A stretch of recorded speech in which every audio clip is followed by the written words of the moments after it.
प्रदेश के जनपद मुरादाबाद के वैश्य समाज के जिला अध्यक्ष नितिन गुप्ता के आवास पर नगर विकास राज्य मंत्री महेश चंद्र गुप्ता का आगमन हुआ।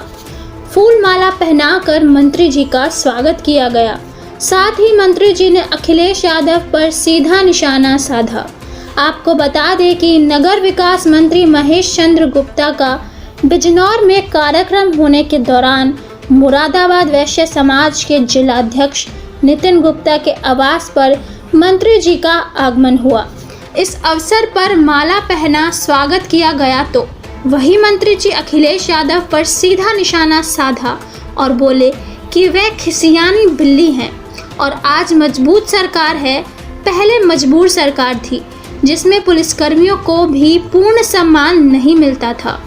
गुंडागर्दी सपा सरकार में खूब हुई है, लेकिन जब से मोदी योगी सत्ता में आए हैं यह सब देखने को नहीं मिला, बल्कि मजबूत सरकार बनी है। साथ ही किसानों को लेकर बोले कि हमारे पीएम जो कहते हैं कि किसान मेरे देश की आन है, किसान मेरे देश की शान है, किसान मेरा भगवान है और जो व्यक्ति किसान को भगवान मानता हो वो किसानों के लिए कोई गलत कदम नहीं उठाएगा, नहीं कोई गलत कानून लाएगा। यह तो कुछ विपक्षी लोजी हैं जो किसानों को भड़काने का काम कर रहे हैं, लेकिन भाजपा सरकार हर तरह से किसानों के साथ थी और रहेगी। वैसे तो मेरा कार्यक्रम बिजनौर में है और यहाँ हमारे वैश्य एकता परिषद के जिला अध्यक्ष भाई नितिन गुप्ता जी के आवास पर मैं आया हूँ। इनसे हमारे पुराने संबंध हैं, अच्छा व्यक्तित्व है, अच्छे व्यक्ति के यहाँ और अपने संबंधों के आधार पर मैं आज यहाँ पर रुका हूँ। किसानों के लिए क्या कहना है? किसानों के बारे में मेरा ये कहना है, इस देश के प्रधानमंत्री जी जो ये कहते हो किसान मेरी देश की शान है, किसान मेरी देश की आन है, किसान मेरी देश की वान है, किसान मेरा भगवान है, तो जो व्यक्ति किसान को भगवान मानता हो वो कोई भी कानून, कोई भी योजना बनाएंगे वो किसान हित की बनाएंगे और उनके मन का जो भाव है कि हमारे किसान की आमदनी 2022 में दूनी हो।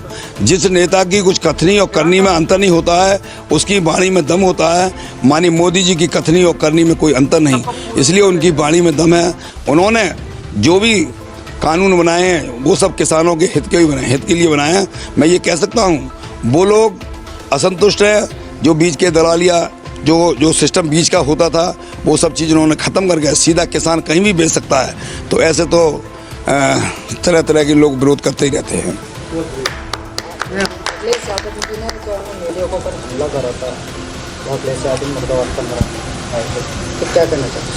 अच्छा, उनका तो पहले भी इतिहास रहा है, समाजवादी पार्टियों को मालूम है, पहले भी हमला बोले हैं, बहुत कई तरह की उनकी बात रही हैं, बंद तुम्हारी खोली हमारी।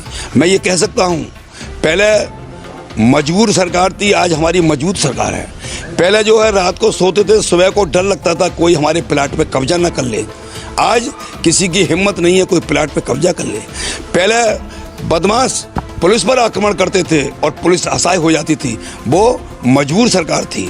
आज अगर बदमाश पुलिस पर आक्रमण करते हैं, किसी जनता वाले पर आक्रमण करते हैं, तो इस योगी सरकार में उसको ठाए ठाए खस ठस किया जाता है, तो ये मजबूत सरकार है। तो पहले की सरकार और इस सरकार में बड़ा अंतर है। मैं कह सकता हूँ पहले प्राइमरी स्कूल में जो विद्यालय में बच्चा जाता था और उसके पड़ोस का विद्यालय कॉन्वेंट स्कूल में जाता था, तो जो प्राइमरी स्कूल में बच्चा जाता था वो बड़ा हीन भावना से देखता था। क्यों हीन भावना रहती थी? जब वो प्राइमरी स्कूल में जाता था वो स्कूल में फटे फर्श में बैठता था, उस विद्यालय की बाउंड्री वाल नहीं थी। टीचर आते या नहीं आते, जैसा भी होता था बेचारा वो हीन भावना से सबका ग्रस्त रहता था। आज वही बच्चा जब उस विद्यालय को जाता है तो जब वहाँ पहुँचता है तो उस फर्श की जगह वो स्वाभिमान की तरह कुर्सी पर बैठता है।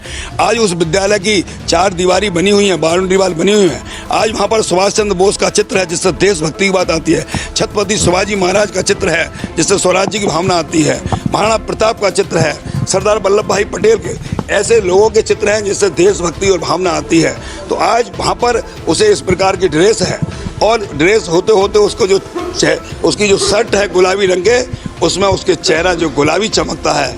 तो हमारे ये सरकार जो है वो मजबूत सरकार है। माननीय महेश चंद्र गुप्ता जिंदाबाद, जिंदाबाद, जिंदाबाद।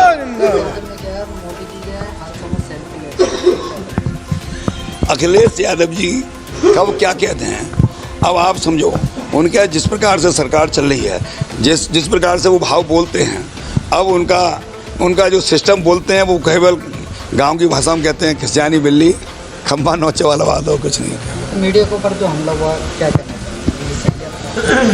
देखिए मैं ये मीडिया को मारा गया है, मैं कहता हूँ ये हमारे मीडिया के भाई ये सच को सच कहते हैं, ये जागरूकता पैदा करते हैं, लोगों में ये भाव पैदा करते हैं कि भाई सच क्या है, और उन लोगों के लिए पूरी तरह से सुरक्षा होनी चाहिए, उनकी पूरी सहायता होनी चाहिए, उन पर हमला जो है वो निंदनीय है। देश भर की खबरें देखने के लिए हमारे साथ बने रहें और हमारे चैनल हिंदुस्तान न्यूज़ को सब्सक्राइब करना ना भूलें। साथ ही वीडियो को लाइक और शेयर ज़रूर करें व अपनी राय हमें कमेंट बॉक्स में ज़रूर लिखें।